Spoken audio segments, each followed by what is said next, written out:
إنا أنزلناه في ليلة القدر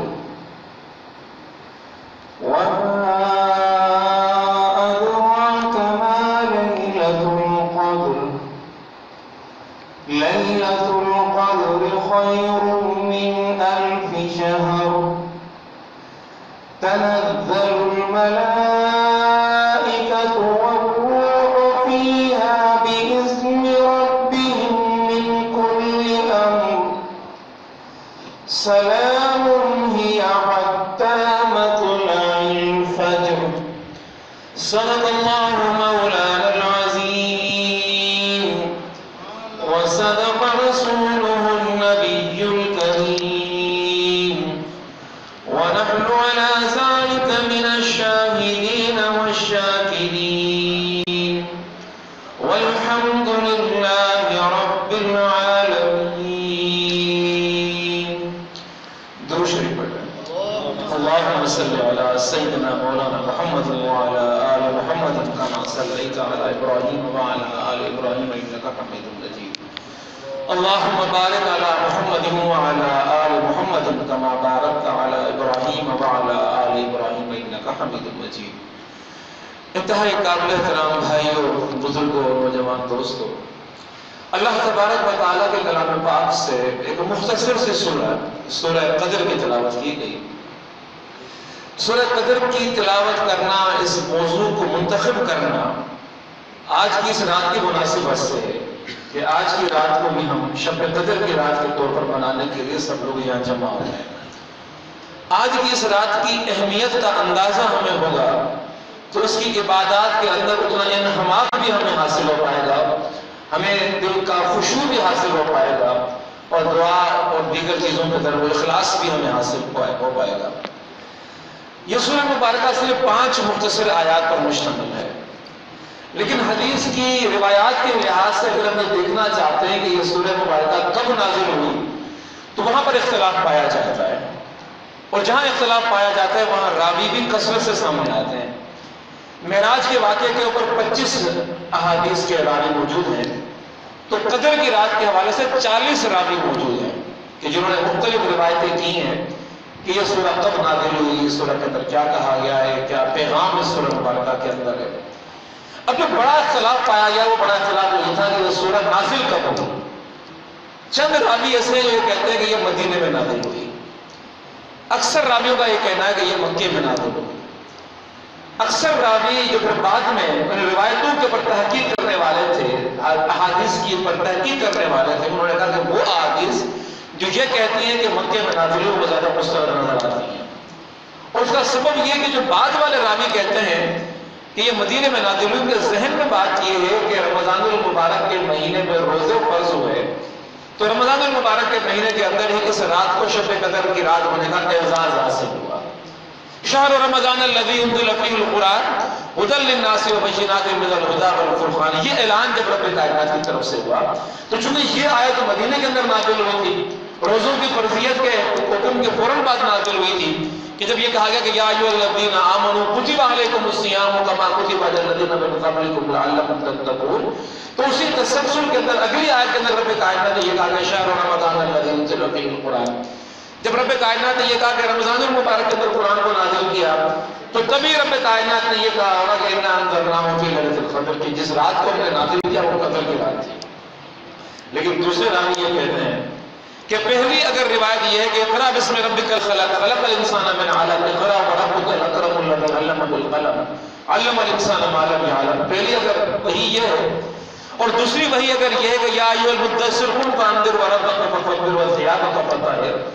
ان وحیوں کے آنے کے بعد یہ قرآن کا کلام پہلی مرتبہ جب مکے کے مشرکوں اور کافروں کے سامنے پیش کیا گیا تو ہوا یہ کہ ان لوگوں نے اس کلام کو پہلی مرتبہ سنا تو وہ حیران رہ گئے کہ ایسا کلام کے جس کو سننے کے بعد انسانی عقل یہ فیصلہ نہیں کر پا رہی تھی کہ اس بات کو کس طرح رد کریں. اور لوگ تذبذب کا شکار ہو گئے کہ وہاں کے اس دور کے شعراء کا جو کلام تھا وہ بھی اس کے سامنے بالکل ہیچ تھا، یہ تو بڑا اعلیٰ کلام تھا، تو اس کلام کو رد کیسے کریں. تو ان لوگوں نے اس کلام کے پیچھے مختلف باتیں کرنا شروع کر دی. بعض لوگوں نے یہ کہنا شروع کر دیا کہ نعوذ باللہ نبی کریم صلی اللہ علیہ وسلم خود شاعری کر رہے ہیں اور یہ ان کی اپنی شاعری ہے. اللہ کا کلام نہیں ہو سکتا یہ. بعض لوگوں نے یہ کہا کہ نہیں یہ شاعری تو نہیں، یہ ساحر، کسی ساحر کا اثر ہے، سحر ہو گیا نعوذ باللہ نبی اکرم صلی اللہ علیہ وسلم پر جادو ہو گیا ہے، اس جادو کی وجہ سے ان کا ذہن اب اس طرح کی چیزیں سامنے لے کر آ رہا ہے. اور بعض لوگوں نے کہا کہ یہ شیطانی وسواس ہے، شیطانی خیالات ہیں، شیطانی چیزیں ہیں جو جن کی بنا پر نبی اکرم صلی اللہ علیہ وسلم اس طرح کی چیزیں کر رہے ہیں. اس طرح کی جب گفتگویں ہونے لگ گئیں تو رب کائنات نے پھر کلام پاک کے اندر کی وضاحت کر دی کہ انا انزلناہ فی لیلۃ القدر، کسی اور کا دیا ہوا نہیں ہے، یہ محمد مصطفیٰ صلی اللہ علیہ وسلم کا اپنا تخلیق کردہ کلام ہے. انا پہ جو زور دیا گیا اس سے بات یہ واضح ہے کہ رب کائنات نے بات کو کاٹ کر رکھ دیا کہ کسی کا کلام نہیں ہے، نہ کسی سحر کی وجہ سے، نہ کسی شیطانی وسواس کی وجہ سے، بلکہ یہ کلام جو نبی اکرم صلی اللہ علیہ وسلم سنا رہے ہیں رب کائنات نے کہا کہ یہ میرا اپنا کلام ہے. تو رب کائنات کی طرف سے وضاحت ہے یہ نزلی وحی کے اندر. تو یہ بات لوگوں نے کہا کہ یہ بات زیادہ مستند نظر آتی ہے، تو زیادہ مفسرین نے اس سورہ مبارکہ کو مکی سورہ کہا ہے. بعض نے اس کو مدنی کہا تو ان کے ذہن میں وہ والی بات تھی کہ رمضان کے روزے فرض ہو تو لہٰذا رمضان کے روزوں کی فرضیت کی وجہ سے یہ بات کی گئی. اب اگلی بات یہ کہ رب کائنات نے سورہ مبارکہ کے اندر فرمایا کہ انا انزلناہ فی لیلۃ القدر. لیلۃ کی بات سمجھ میں آتا ہے کہ رات میں نازل کیا. اللہ کے نبی صلی اللہ علیہ وسلم غار حرا کے اندر تھے، رات کے قیام کے لیے وہاں پر تھے، گھر سے کچھ سامان لے کر گئے تھے، کچھ دنوں کے لیے وہاں پر گئے تھے اور جبرائیل امین وہاں پر آئے. اور پوری روایت آتی ہے کہ اللہ کے نبی صلی اللہ علیہ وسلم پر کیا گزری، کس طرح جبرائیل امین سامنے آئے، کس طرح سینے سے لگایا، کس طرح دل کو صاف کیا اور کس طرح کہا کہ آپ اقرا کریں، کیا آپ کا جواب تھا، یہ ساری تفصیل آ جاتی ہے. لیکن بات یہ ہے کہ رب کائنات نے اس رات کو قدر والی رات کیوں کہا؟ اس سورہ کا نام بھی سورہ قدر بن گیا. تو پھر جب اس کی وضاحت آتی ہے تو مفسر کہتے ہیں کہ قدر ہی سے تقدیر کا لفظ ہی بنتا ہے. قدر ہی سے قسمت کی بات، ہم اس کو اردو میں کہتے ہیں قسمت، نصیب کی بات اس کو ہم کہتے ہیں. کہا کہ یہ وہ رات ہے کہ جس نے اس انسانیت کے نصیبوں کے اندر، قسمت کے اندر ایک ایسا کلام پیش کر دیا گیا کہ جو زندگیاں بھٹکی ہوئی زندگیاں تھیں، جو جہنم کی طرف جانے والی زندگیاں تھیں، خدا کے عقاب کی طرف جانے والی زندگیاں تھیں، خدا کے عذاب کی طرف جانے والی زندگیاں تھیں، ایک ایسا کلام رب کائنات کی طرف سے ان کو عطا کیا جا رہا تھا کہ جس کے نتیجے کے اندر ان کی تقدیریں تبدیل ہونے والی تھیں، ان کے نصیب تبدیل ہونے والے تھے.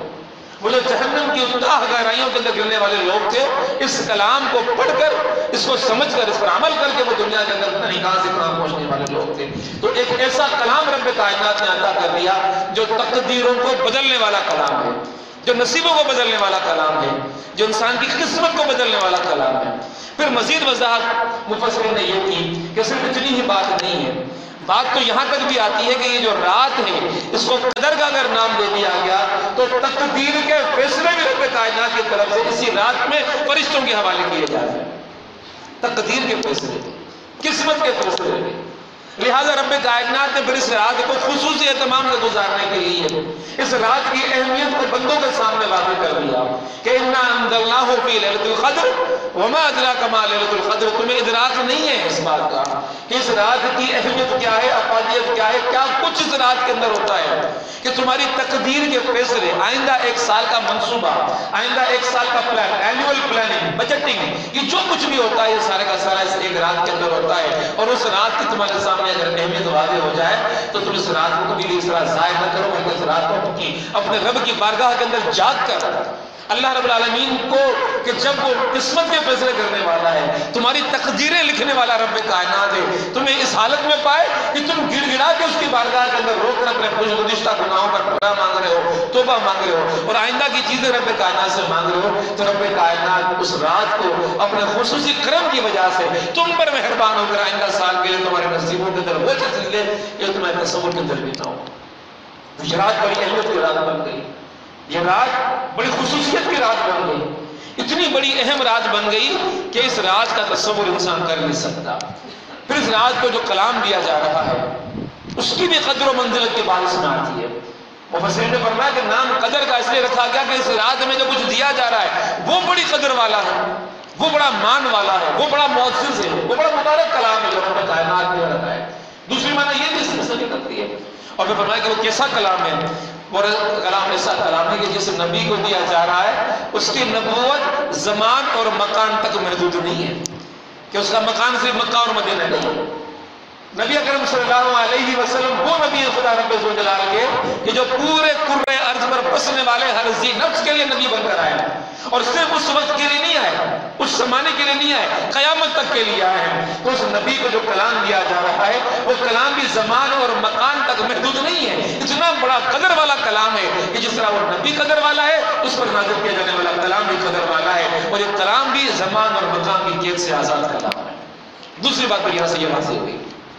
تیسری بات جو بتائی جاتی ہے وہ یہ ہے کہ اس سورہ مبارکہ کے نزول کے حوالے سے اللہ کے نبی صلی اللہ علیہ وسلم صحابہ کو ترغیب دینے کے لیے گزشتہ جو قومیں گزری تھی ان کے واقعات سنایا کرتے تھے، بنی اسرائیل کے واقعات سنایا کرتے تھے، بنی اسرائیل کے زاہد بندوں کے واقعات سنایا کرتے تھے، بنی اسرائیل کے مجاہدوں کے واقعات سنایا کرتے تھے، اور ان واقعات کے اندر ان نیک بندوں کے جو واقعات سنائے جا رہے ہوتے تھے تو اللہ کے نبی صلی اللہ علیہ وسلم ان کی عمروں کی بات کیا کرتے تھے۔ تو ایک مرتبہ اللہ کے نبی صلی اللہ علیہ وسلم نے اپنے صحابہ کے سامنے ان لوگوں کی عمروں کا ذکر کیا، فرمایا کہ ایک مجاہد تھا، یہ ابن حاتم کی روایت معارف القرآن کے اندر محفوظ ہے، فرماتے ہیں کہ اور مجاہد جو بڑا راوی ہے جس کا کہ نبی اکرم صلی اللہ علیہ وسلم نے بنی اسرائیل کے ایک مجاہد کا ذکر کیا اور فرمایا کہ جو ایسا مجاہد تھا 1000 مہینوں تک مسلسل وہ جہاد کے اندر مشغول رہا، 1000 مہینوں تک مسلسل جہاد کے اندر، اور اس نے کبھی ہتھیار نہیں اتارے۔ مسلمانوں نے جب یہ سنا تو بڑے تعجب کے اندر پڑ گئے کہ اگر وہ 1000 مہینوں تک مسلسل جہاد میں رہے تو ہماری عمریں تو اتنی ہی، ہم کتنا جہاد کر سکتے ہیں؟ تو ان کو یہ غم ہوا دل کے اندر، صحابہ کو ارمان ہوا، افسوس ہوا کہ ہماری عمر اتنی کیوں نہیں ہے کہ ہم بھی اتنا اجر کما سکتے اور ہم بھی اتنی نیکیاں کما سکتے، ہم بھی اتنا جہاد کر سکتے ہیں۔ پھر ایک دوسرا واقعہ ہوا، اللہ کے نبی صلی اللہ علیہ وسلم نے ایک عابد کا احوال پیش کیا بنی اسرائیل کے کہ وہ ایسا عابد تھا کہ 1000 سالوں تک، 1000 راتوں تک تسلسل کے ساتھ وہ راتوں کو مسلسل عبادت کے اندر مشغول رہا، 1000 راتیں تسلسل کے ساتھ اس نے جاگ کر عبادت کے اندر گزاری۔ پھر فرمایا کہ جب صبح ہوتی تھی تو وہ جہاد کے اندر نکل پڑتا تھا۔ 1000 راتوں کی عبادت اور 1000 راتوں کا جہاد اتنا مشغول رکھا، صحابہ پریشان ہو گئے۔ اللہ کے نبی صلی اللہ علیہ وسلم کو بھی ارمان کہ یہ امت کو فضیلت تو نہیں مل سکی کہ وہ 1000 مہینوں کی عبادت کو کر سکیں۔ تو روایت کے اندر یہ آتا ہے کہ اللہ کے نبی کے دل میں ارمان اور خدا رحم پر اور کرم پر مائل ہو، اللہ رب العالمین کی طرف سے یہ اعلان ہو گیا کہ انا انزلناہ فی لیلۃ القدر وما ادراک ما لیلۃ القدر لیلۃ القدر خیر من الف شہر۔ وہ 1000 دن تک جد و جہد کریں گے تب جا کے وہ اتنا اجر پا جائیں گے۔ تمہاری امت کا ایک بندہ اگر ایک رات کو جاگ جائے تو اس کو وہ ثواب مل جائے گا جو ان امتوں کے لوگوں کو 1000 دن اور 1000 راتوں کا ثواب ملا تھا۔ 83 سال 4 مہینے، 83 سال 4 مہینے مسلسل عبادت، مسلسل زہد، مسلسل جہاد ممکن نہیں ہے، لیکن رب کائنات کی طرف سے اتنا بڑا اعلان۔ اب یہاں پر سوال یہ پیدا ہوگا کہ اتنی بڑی عظیم رات ہے تو وہ کون سی رات ہے؟ صحابہ کے اندر بڑا اس کے اندر شغف پیدا ہو گیا، اللہ کے نبی صلی اللہ علیہ وسلم سے بار بار پوچھا جا رہا ہے، لیکن ہم سب یہ جانتے ہیں کہ تعین کے ساتھ نہیں بات کہی گئی کہ وہ رات کون سی ہے، کہ جس رات کو اتنی بڑی فضیلت حاصل ہوئی۔ یہ تعین نہ کرنا کیوں ہے؟ مفسرین نے اس کے اسباب بیان فرما دیے۔ تعین نہ کرنا بڑا سبب اس کا یہ ہے کہ واضح کر لیا جاتا، جس طرح حج کا مہینہ ہے، حج کا دن واضح ہے، روزوں کا مہینہ واضح ہے، اب حج کے دن پر صاحب حیثیت حج نہ کرے اللہ کی پکڑ۔ رمضان کا مہینہ روزے فرض ہیں، فرض نہ روزوں کو نہ رکھے تو رب کائنات کی پکڑ۔ اسی طرح اگر زکوٰۃ کا کسی بندے کے اوپر صاحب مال ہے اور زکوٰۃ ادا نہیں کرتا تو رب کائنات کی طرف سے پکڑ ہے۔ اگر یہ رات بتا دی جاتی اتنے بڑے اجر والی رات، اس کو کوئی ضائع کر دیتا تو اس کی جو پکڑ ہوتی اس کا کوئی حد و حساب نہیں تھا۔ تو رب کائنات نے پھر یہ کیا کہ اس رات کو مخفی رکھا۔ پھر آقا نامدار حضرت محمد مصطفیٰ صلی اللہ علیہ وسلم نے اشاروں اور ثنائیوں کے اندر اس رات کو واضح کیا۔ تو پہلی بات تو یہ واضح ہو جانی چاہیے کہ اللہ کے نبی صلی اللہ علیہ وسلم کے امتی ہونے کی وجہ سے جو اعزازات اس امت کو ملے، ان اعزازات کے اندر یہ بہت بڑا اعزاز ہمیں ملا کہ رب کائنات نے ہمیں ایسی رات عطا کر دی کہ جو دیگر امتیوں کے 1000 مہینوں تک کی عبادتوں کا اجر اور ثواب اس امت کو صرف محمد مصطفیٰ صلی اللہ علیہ وسلم کی وجہ سے ایک رات کو عطا کر دیا گیا۔ یہ بات بڑی خصوصیت کے ساتھ پہلی بات ذہن میں ہونی چاہیے۔ اس کے بعد میں دوسری بات وہ کہ اس رات کے بارے میں رب کائنات نے جو بات کی کہ یہ رات 1000 مہینوں کے برابر ہے، اس کو بھی سمجھنا چاہیے کہ یہ بڑی اہم رات جس کا انسان اس کا دماغ تصور بھی نہیں کر سکتا. خدا نے خود قرآن میں کہہ دیا کہ وما ادراک ما کہ تمہیں ادراک نہیں انا انزلناہ فی لیلۃ القدر وما ادراک ما لیلۃ القدر، تم ادراک نہیں کر سکتے، سوچ نہیں سکتے، تصور میں نہیں لا سکتے، ذہن لائی پہ تمہاری اتنی نہیں ہے کہ تمہیں کیا دے سکتا ہوں، تم اس کو ناپ سکو، محسوس کر سکو، جمع کر سکو اپنے عقل کے حساب سے کہ اللہ یہ دے سکتا ہے. تمہاری عقل جمع ہی نہیں کر سکتی، تصور ہی نہیں کر سکتی، ادراک ہی نہیں کر سکتی. اتنا بے پناہ حد و حساب اس کے اندر موجود ہے. تو یہ بڑی منزلت والی کتاب قرآن جس رات کو نازل ہوئی اس کو رب کائنات نے وہ درجہ عطا فرما دیا. ذرا دیکھیے تسلسل کیا ہے، سلسلہ کیا ہے. اللہ کا جو کلام آ رہا ہے وہ کس پر آ رہا ہے؟ منزلت والے نبی کے اوپر آ رہا ہے. سب سے پہلی بات منزلت والا نبی، بڑی منزلت والا نبی. اب اس کو جو کتاب دی جانی ہے وہ کتاب سب سے بڑی منزلت والا کتاب، اور پھر وہ کتاب جس مہینے میں دی جا رہی تو مہینوں میں سب سے بڑی منزلت، اور جس مہینے کی رات کو دیا جا رہا ہے اس رات کو بھی سب سے بڑی منزلت والی رات. تو نبی کا مقام دیکھیں، اس پر نازل ہونے والی کتاب کا مہینہ، اس پر نازل ہونے والے رات کا معاملہ اور معیار و مقام کیا تو سکھا ہے رب کائنات نے. تو بڑی منزلت والی کتاب، بڑی قدر و منزلت والے رسول اور بڑی قدر و منزلت والی امت کے لیے نازل فرمائی گئی. امت کو بھی محروم نہیں کیا گیا، امت کو بھی وہ درجہ عطا فرما دیا گیا. تو اللہ رب العالمین کی طرف سے یہ بات یہاں پر واضح کر دی گئی کہ یہ رات بڑی قدر والی رات ہے اور بڑی مبارک رات ہے، اور رب کائنات نے اس کو عطا فرمایا ہے اہل ایمان کے لیے تاکہ وہ اس کے اندر اپنا حساب کر سکیں. اب اس کے حوالے سے یہ بات آتی ہے کہ وہ رات کون سی ہے.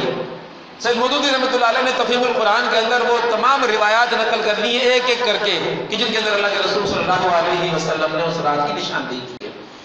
تفسیر کے لیے وہاں پڑھا جا سکتا ہے، لیکن عمومی بات میں آپ کے سامنے کرنا چاہتا ہوں کہ آخری رمضان کا عشرہ، اس کے اندر اس رات کو تلاش کرو. ایک روایت یہ آتی ہے، اور دوسری روایت یہ آتی ہے کہ آخری عشرے کی تاک راتوں میں اس کو تلاش کرو. اور پھر یہ بات آتی ہے کہ آخری عشرے کی تاک راتوں 16 سے 27 رات کو تلاش کرو. پھر یہ بات بھی آتی ہے کہ یہ رات ان تاک راتوں میں تبدیل بھی ہوتی رہتی ہے. کبھی 21 والی رات کو وہ مقام مل جاتا ہے، کبھی 23 والی رات کو وہ مقام مل جاتا ہے، کبھی 27 والی رات کو. تو یہ تمام کی تمام راتیں اپنی جگہ بڑی اہم راتیں ہیں، اور اس رات کا ذکر پھر رب کائنات نے سورہ دخان کے اندر بھی کر دیا، جہاں پر رب کائنات نے فرما دیا کہ انا انزلناہ فی لیلۃ مبارکہ انا کنا منذرین، کہ اس رات کو ہم نے ایک مبارک رات کے اندر نازل فرمایا. مبارک رات رب کائنات، برکت والی رات جس کے اندر نیکیوں میں بڑی برکت آ جایا کرتی ہے. لیلۃ مبارکہ بھی اسی کو کہا گیا. تو یہ رات بڑی بقدر والی رات کہ جس کے اندر اللہ رب العالمین نے اس رات کو قرآن پاک اس امت کو عطا کیا. اب یہاں پر جو بات میں آپ کے سامنے کرنا چاہتا ہوں وہ بڑی اہم بات ہے. وہ بات یہ ہے کہ اللہ رب العالمین نے وہ جو کلام ہمیں عطا کر دیا، اس کلام کی فضیلت اور اہمیت کا ایک اندازہ تو ہمیں یہاں سے ہو گیا کہ کس نبی پہ نازل کیا جا رہا ہے جو نبیوں کا سردار ہے، جس مہینے میں نازل کیا جا رہا ہے وہ مہینوں کا سردار ہے، جس رات میں نازل کیا جا رہا ہے وہ راتوں کے سردار بن کے. تو قرآن کا مقام اور قرآن کی اہمیت تو میں اندازہ ہو گئی. پھر رب کائنات نے قرآن پاک کے اندر کیا فرمایا، اور ایک کلی طور پہ رب کائنات نے حکم فرمایا کہ فَإِمَّا يَأْتِيَنَّكُم مِّنِّي هُدًى فَمَن تَبِعَ هُدَايَ فَلَا خَوْفٌ عَلَيْهِمْ وَلَا هُمْ يَحْزَنُونَ، کہ جب میری طرف سے ہدایت آ جائے تمہارے پاس تو پھر تمہارا رویہ تبدیل ہو جانا چاہیے. میری طرف سے جو ہدایت آ رہی ہے، میری طرف سے جو حکم نامہ آ رہا ہے، میری طرف سے جو تمہیں زندگی گزارنے کے اسلوب، طریقے، احکامات دیے جا رہے ہیں، فمن تبع ہدایا، بس تمہیں ان کی اتباع کرنی ہے. تو یہاں پر قرآن پاک کی ایک اہمیت اور فضیلت ہمارے سامنے اندازہ ہو جاتا ہے. لیکن میں آپ کے سامنے بات کرنا چاہتا ہوں آج کی اس مبارک رات کے حوالے سے کہ اس قرآن پاک کو رب کائنات نے ایک بہت بڑی نعمت کے طور پر ہمارے سامنے کر دیا. پھر بات کو وہی لے کے جانا چاہوں گا کہ اگر اس رات کو نہ جاگے تو پھر کیا ہوگا. متعین کر دیا جاتا تو اس کے ضائع کرنے پہ کتنی بڑی سزا انسان کو ملتی. متعین کر دیا جاتا. جس طرح زکوٰۃ نہ دینے والے کے لیے وعید آ گئی، جس طرح حج کے حوالے سے فرضیت کے دائرے میں آنے کے بعد نہ کرنے والے کے لیے وعید آ گئی. تو جہاں پر تعین کے ساتھ کوئی بات کی جائے، لیکن یہاں پر یہ بات بھی ہمارے سامنے آ جاتی ہے کہ اتنی بڑی نعمت رب کائنات کی طرف سے جب انسان کو عطا ہو سکتی ہے تو وہ اس نعمت کے بارے میں اس نعمت کی قدر نہ کرے اس کو حاصل کرنے کی جستجو نہ کرے، اس کو پانے کی کوشش نہ کرے. اور کرنا کیا ہے اس نے؟ کرنا صرف اس نے یہ ہے کہ اس رات کو جا کے رب کی بارگاہ کے اندر کھڑا ہو جانا ہے. اور کھڑا کیوں ہو جانا ہے؟ کہ اس کو معلوم ہے کہ کچھ لکھا جا رہا ہے میرے لیے، اللہ کی طرف سے فیصلے کیے جا رہے ہیں میرے لیے.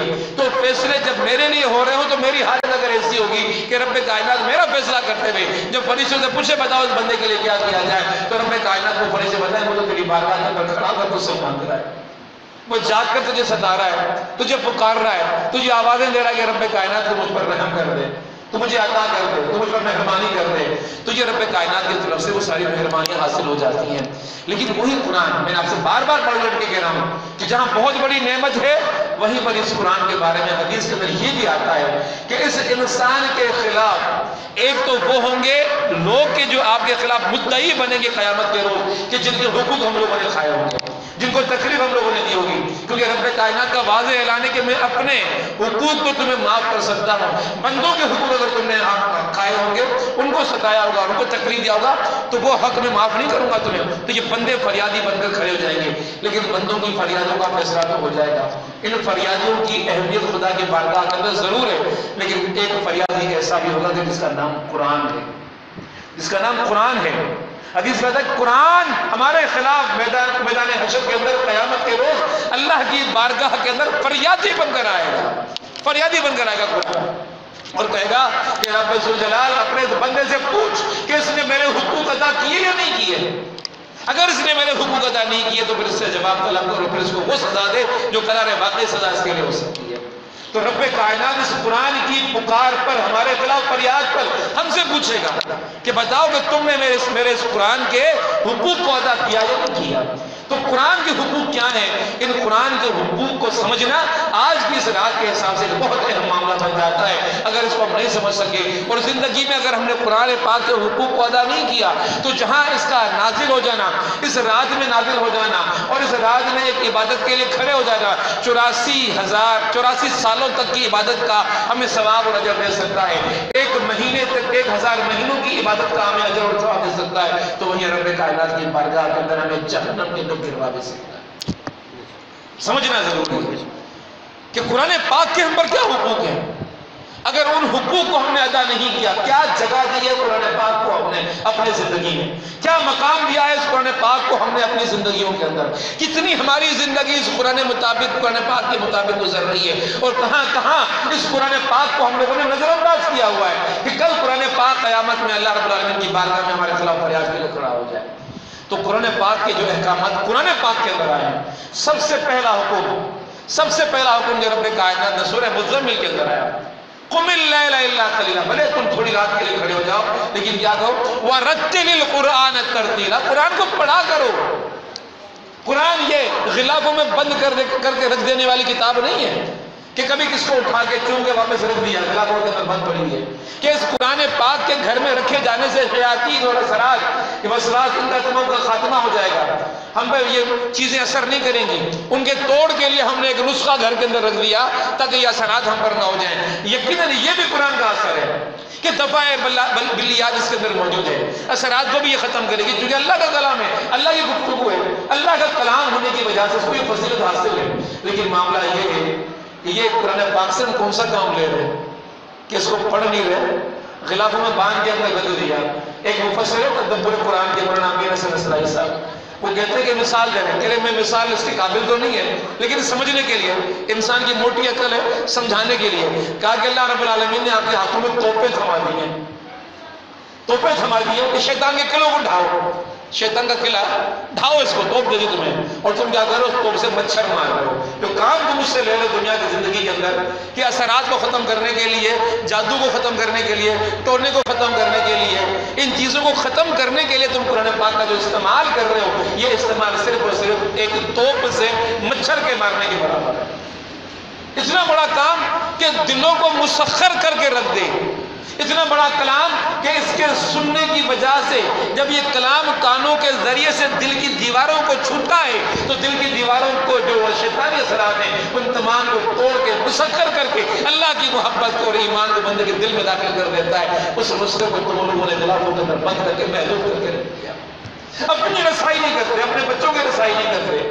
اس قرآن کا ورد, اس کی تعلیم, اس کا کلام جو تم گھروں کے اندر پڑھو, تمہارے گھر کے اندر سب سے زیادہ پڑھا جانے والا کلام قرآن کا کلام ہونا چاہیے, اللہ کا کلام ہونا چاہیے, جس کو تم سب سے زیادہ کم پڑھو. اور اس دور میں جتنی زیارت ہم موبائل کی کر لیتے ہیں اور ٹی وی کی کر لیتے ہیں, کیا ہم قرآن کی کر لیتے ہیں؟ یہ انسان کی ترجیحات کا معاملہ ہے. کس چیز کو ترجیح دے رکھی ہے, قرآن کو یا قرآن کے علاوہ کسی اور چیز کو؟ آج ہمارے ہاتھوں میں قرآن کی بجائے یہ موبائل آ گئے ہیں. آج اللہ رب العالمین کے احکامات کے بجائے سوشل میڈیا کے یہ ٹک ٹاکس اور اس طرح کی بہت سی چیزیں ہمارے ہاتھوں کے اندر آ گئی ہیں. کہیں ہم نے سوچا کہ کل قیامت کے روز اللہ یہ پوچھے گا کہ بتاؤ تمہاری زندگیوں کی ترجیحات میں کیا چیز ہے؟ وہ کلام کہ جو اتنا رسیلا کلام ہے, اتنا میٹھا کلام ہے کہ یہ اگر کانوں کے اندر اتر جائے تو زندگیوں کے اندر انقلابات برپا ہو جاتے ہیں. میں تھانہ بھولا خان گیا, 96 کا واقعہ ہے. تو وہاں ایک بندے کی بڑی دھوم تھی کہ اس نے اسلام قبول کیا ہے. لوگ اسلام قبول کرنے کے بعد عموماً اپنا نام عبداللہ رکھ دیتے کہ اللہ کا بندہ. اس بندے نے اپنا نام عبداللہ رکھ دیا تھا. میں نے پوچھا کیسے مسلمان ہو گیا؟ کیونکہ کوئی اور سبب نہیں تھا. سبب صرف اتنا تھا کہ ایک مسلمان کی دکان تھی, وہ صبح اپنے کاروبار کے لیے آتا, جھاڑ پھونک کرتا تو قاری عبد الباسط کی طرح کیسٹ لگا لیا کرتا تھا. اور ادھر بنیادی سامنے اٹھ کر آ گیا روز, وہ بھی اگر صفائی وغیرہ کرتا تھا تو ادھر قرآن چل رہا ہے, وہ بھی سن رہا ہے. قرآن نہ چاہتے ہوئے اس کو بھی سننا پڑ رہا ہے. جو کان تو وہ اس کو نہیں ہے نا کہ اس کو دبا کر بند کر دو وہاں کی طرح, اس نے کو سننا پڑ رہا ہے.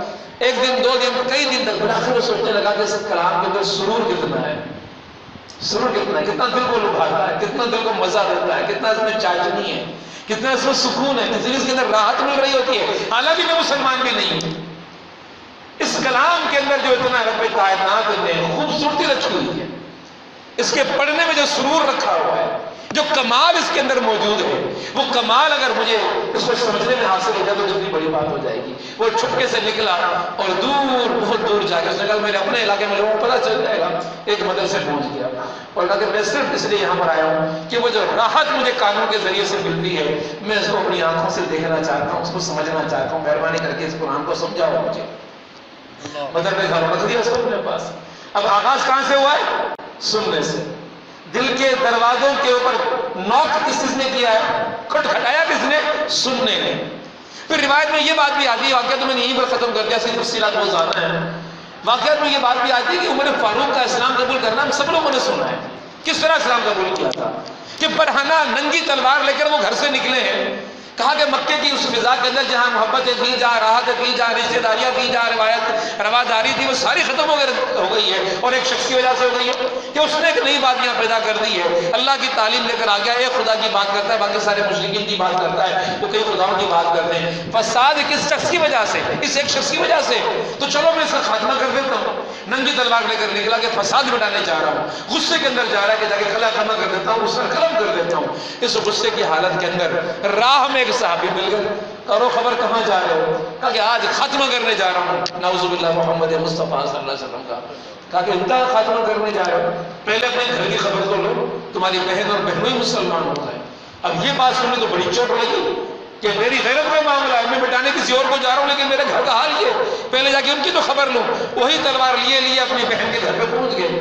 اور بہن کے گھر پہ پہنچ کے جب دروازہ بند تھا تو کان لگا کے سننا چاہا کہ اندر کیا چل رہا ہے, تاکہ مجھے تحقیق ہو جائے کہ واقعی جو الزام لگایا گیا ہے وہ درست ہے. جب کان لگا کر سنا ہے تو قرآن کے اندر تلاوت چل رہی ہے, اور وہ تلاوت عمر فاروق کے کانوں کے اندر داخل ہوئی ہے. روایت لکھنے والے یہ لکھتے ہیں کہ یہ جو بعد کی تبدیلی اور انقلاب ہوا ہے, وہ بعد میں جو عمر جو کچھ بنا ہوا تھا وہ بالکل موم بن کے قرآن کے سامنے سر جھکا کر بیٹھا ہوا تھا. یہ کانوں کے ذریعے قرآن کا سننا تھا, یہ کانوں کے اندر داخل ہوا تھا.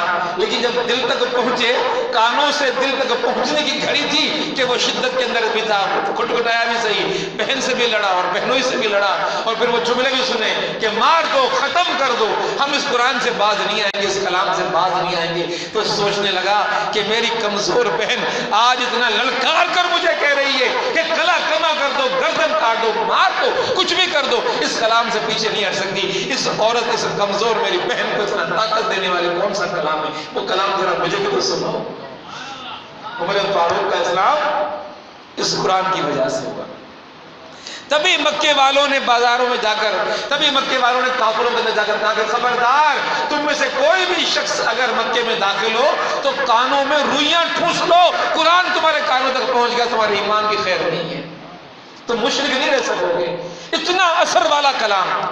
ارے مشرک کہتے ہیں کہ انقلاب برپا کر دیتا ہے، قرآن کو رد کرنے والا کہہ دیتا ہے کہ انسان کی زندگی تبدیل ہو جاتی ہے۔ تم اہل ایمان اس قرآن سے اپنے آپ کو دور کر کے بیٹھے ہو اور پھر کہتے ہو کہ قرآن نے قیامت کے دن چھڑوائے گا، یہ فریاد کرے گا، اس قرآن کے ہاتھ ہوں گے اور ہمارے گریبان ہوں گے۔ قرآن ہم سے پوچھ رہا ہوگا، بتاؤ کہ تم نے میرا حق ادا کیا کیا؟ وَرَتِّلِ الْقُرْآنَ تَرْتِيلًا، اس کو پڑھنے کا حکم ہے، اس کو پڑھو، سنیں گھر والے، بچے سنیں، گھر کا ماحول سنیں، گھر کی وہ مخلوقات جو اندیکھی مخلوقات ہیں وہ سنیں اس کو، اس کا اثر گھر کے اندر آؤ، اس کی برکتیں گھر کے اندر آئیں، اس کی رحمتیں گھر کے اندر آئیں، تو گھر کے اندر سے ساری غلطیں دور ہو جائیں گی، ناپاکیاں دور ہو جائیں گی۔ پہلا حکم کیا ہے قرآن پاک کا؟ قرآن پاک کو پڑھو، اس کے پڑھنے سے انقلابات آتے ہیں، اس کے قریب جانے سے انقلابات آتے ہیں، اس کے قریب جانے سے زندگیوں میں تبدیلیاں آتی ہیں، رویوں میں تبدیلیاں آتی ہیں، اخلاق کے اندر تبدیلیاں آتی ہیں، بھلے سمجھ میں آئے بھلے سمجھ میں نہ آئے، قرآن کو پڑھو۔ پہلا حکم یہ ہے۔ دوسرا حکم کیا ہے؟ جب قرآن کو پڑھو تو خوبصورت آواز کے اندر پڑھو، وَرَتِّلِ الْقُرْآنَ تَرْتِيلًا۔ آج میں آپ سے کہوں کہ مجھے کوئی نغمہ سناؤ تو ہر ایک باتھ روم سنگر کھڑا ہو جائے گا سنانے کے لیے، جو اس کا فیورٹ سنگر ہوگا، میں کہوں قرآن سناؤں تو سنائے گا کوئی مجھے؟ اس کے لیے تو جان لگا دے گا، اس کے آواز میں، اس کے سر میں، اس کے انداز میں گانے کے لیے ہلکان ہو جائے گا کہ میں اس کے انداز میں، اس کے معیار میں، اس کے مطابق آ کر دکھا دوں۔ قرآن کے ساتھ یہ رغبت کیوں نہیں ہے؟ بلکہ میں یہ آپ سے کہہ دوں، معاف کیجیے، میں خود اپنے آپ کو اس میں شامل کر رہا ہوں۔ آج کے گویوں کے کلام سنا دو مجھے، پتہ نہیں کتنے گویوں کے کلام سناتے ہیں آپ لوگ۔ ارے بہت سے تو اس طرح کانوں میں گھس گئے ہیں، اچھے خاصے دیندار لوگوں کے بھی زبانوں پر کبھی سنتے کہ وہ آ جاتا ہے۔ بہت سے لوگ آئے بیچارے پوچھتے تھے کیا کریں، بسوں میں بیٹھے تو گانا چل رہا ہے، ہوٹل پہ جائیں تو گانا چل رہا ہے، گھر میں گھسے تو گھر والوں نے گانا لگایا ہوا ہے۔ اب ہم بھی جب کبھی کبھی اپنے اس میں ہوتے ہیں، ردھم میں ہوتے ہیں، اپنے موج میں ہوتے ہیں، تو ہماری زبان پر بھی آ جاتا ہے کہ وہ کیا کریں۔ تو میں نے تو ایک نسخہ بتا دیا اور خود بھی عمل کیا اس کے اوپر۔ میں نے کہا کہ جب بھی گانے کا کوئی جملہ زبان پر آئے درود شریف پڑھ لیا کرو۔ اللہ رب العالمین نے اتنا کرم کیا، ایک جملہ اگر کبھی میری زبان پہ کسی بھولے پر سر دوڑ کا گانے کا زبان پہ آ جائے تو اگلا جملہ درود شریف کا خود بخود آ جاتا ہے، زبان پہ خود بخود آ جاتا ہے۔ تو آج ان گویوں کے کلام تو زبانوں پر ہے جو بڑے خوش الحانی سے پڑھ رہے ہوتے ہیں ہم لوگ۔ قرآن کی کوئی ایک آیت خوش الحانی سے پڑھ کے تو بتا دیں کس سے محبت ہے، کس سے رغبت ہے، کس سے تعلق ہے، کس سے چاہت ہے، کس سے واسطہ ہے۔ خدا کے کلام کو پڑھا نہیں جا رہا ہم لوگوں سے، گایا نہیں جا رہا ہم لوگوں سے، سنایا نہیں جا رہا ہم لوگوں سے، اور دنیا بھر کے کلام تمہیں یاد ہیں، انگریزوں کے الگ سے یاد ہیں، سندھیوں کے الگ سے یاد ہیں، پنجابیوں کے الگ سے یاد ہیں، اردو میں کلام کا ہے سارے یاد ہیں، لسٹ پوری موجود ہے۔ اتنی لسٹ گانے والوں کے میں یاد ہوتی ہے جتنی قاریوں کی یاد نہیں ہوتی ہے ہمیں۔ یہ ہے قرآن سے تعلق۔ ہر ایک کوشش کرے خوش الحانی سے قرآن پاک کو پڑھے، دل کا سوز اس کے اندر موجود ہو، دل کی راحت اس میں موجود ہو، اور خود پہ یقین رکھو۔ ایک یقین خود پہ کر لیں آپ لوگ، سب لوگ، ہم سب مل کے کر لیں کہ جتنا اچھا ہم گانا گا سکتے ہیں اتنا اچھا ہم قرآن بھی پڑھ سکتے ہیں۔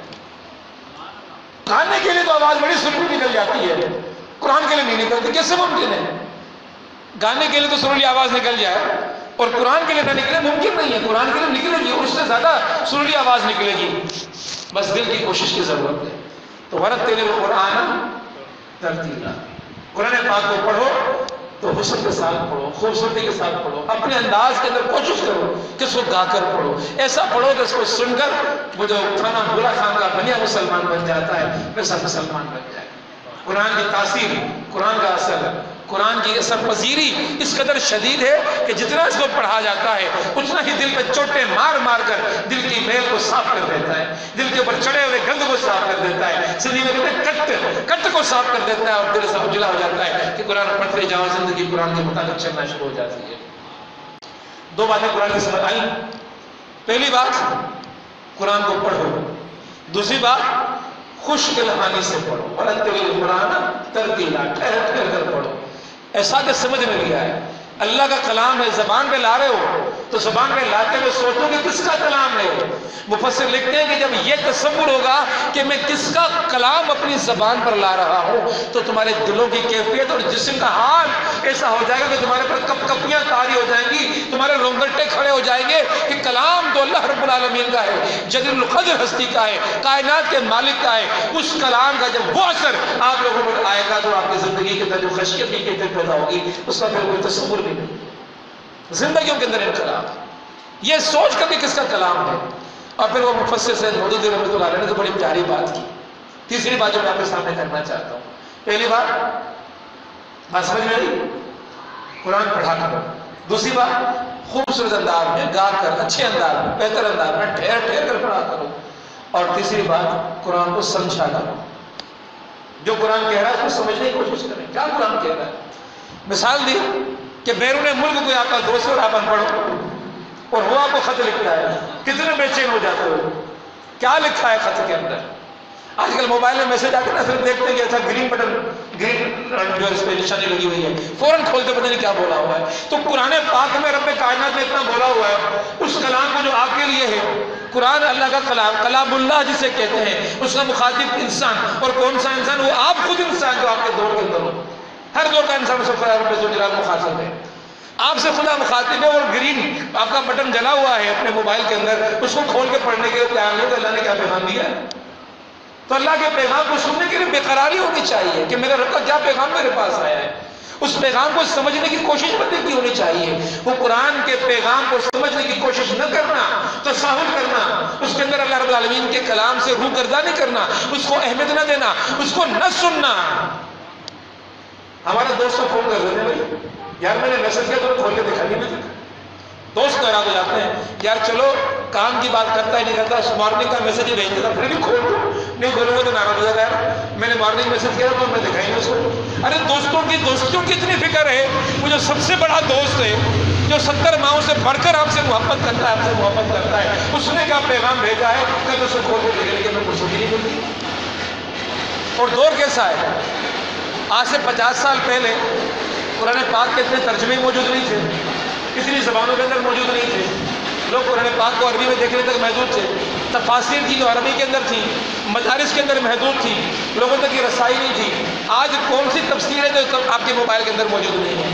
جو تفسیر چاہے لگا دیں, پلے اسٹور سے اس کو ڈاؤن لوڈ کر رہے ہیں. تفہیم القرآن موجود, تدبر القرآن موجود, فضائل فی ضلال القرآن موجود, معارف القرآن موجود, روح القرآن موجود, ساری تفاسیر موجود ہے.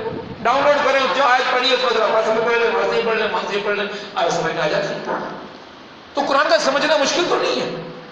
اور خدا رب ذوالجلال قرآن پاک میں کیا کہتا ہے؟ افلا یتدبرون القرآن ام علی قلوبہم اقفالها. یا تو تم قرآن پر تدبر نہیں کرتے یا تمہارے دلوں پر قفل پڑے ہوئے ہیں. یہ ممکن نہیں کہ تم قرآن پر تدبر کرو اور تمہارے دلوں کے قفل نہ کھل جائیں. جہالت کے قفل, گمراہی کے قفل, اندھیروں کے قفل جو تمہارے دلوں کے اوپر پڑے ہوئے, دلوں میں تبدیلی نہیں آ رہی, دلوں میں انقلاب نہیں آ رہا, دلوں میں کوئی تغیر نہیں آ رہا, کوئی ہلچل نہیں پیدا ہو رہی تمہارے وجود کے اندر. قرآن پڑھو اور ہلچل پیدا نہ ہو, قرآن پڑھو تبدیلی پیدا نہ ہو, ممکن نہیں ہے. قرآن ایسا کلام نہیں ہے, اس کی اثر پذیری, اس کی تاثیر دنیا کے اندر مانی ہوئی تاثیر ہے. جب مشرکوں نے بھی کہا کانوں کے اندر روئی ٹھوس لو, یہ کانوں میں گھس گیا تو انقلاب آ جائے گا. تم نے اپنے آپ کو دور کر رکھا ہے. افلا یتدبرون القرآن, یہ تبدیلی لائے گا, ممکن نہیں کہ اثر پیدا نہ کرے. سوال ہی پیدا نہیں ہوتا کہ اثر پیدا نہ کرے. آج بھی جنات کو بھگانے کے لیے قرآن پڑھتے ہیں نا, یہاں تو یقین ہے. اپنے اس دل کے قلعے کو مسخر کرنے کے لیے قرآن نہیں پڑھتے, اپنے وجود کو مسخر کرنے کے لیے, اپنے اندر کی توہمات کو توڑنے کے لیے, خدا سے دوری کو توڑنے کے لیے, دین سے تعلق کو مضبوط کرنے کے لیے قرآن کے قریب نہیں آتے. آپ ذرا غور تو کیجئے, یہ دور ہے وہی دور کہ جب قافلے بیلوں کے اوپر چلا کرتے تھے, اونٹوں کے اوپر چلا کرتے تھے, گھوڑوں کے اوپر چلا کرتے تھے, مشین ایجاد نہیں تھی ابھی. اللہ کے رسول صلی اللہ علیہ وسلم کا دین آ چکا تھا, لوگ اسلام قبول کر چکے تھے. دور آگے بڑھا, لوگوں میں گمراہی بھی آنا شروع ہو گئی. اہل ایمان ہی میں سے لوگ مجرم بننا شروع ہو گئے, ملزم بننا شروع ہو گئے, ڈاکو پیدا ہونا شروع ہو گئے. ایسے بھی واقعات ہوئے کہ بڑے بڑے ڈاکو پیدا ہوئے. ایک بہت بڑا ڈاکو تھا, اس کا نام تھا فضیل. اس کی حاکمیت ایک شہرا کے اوپر تھی.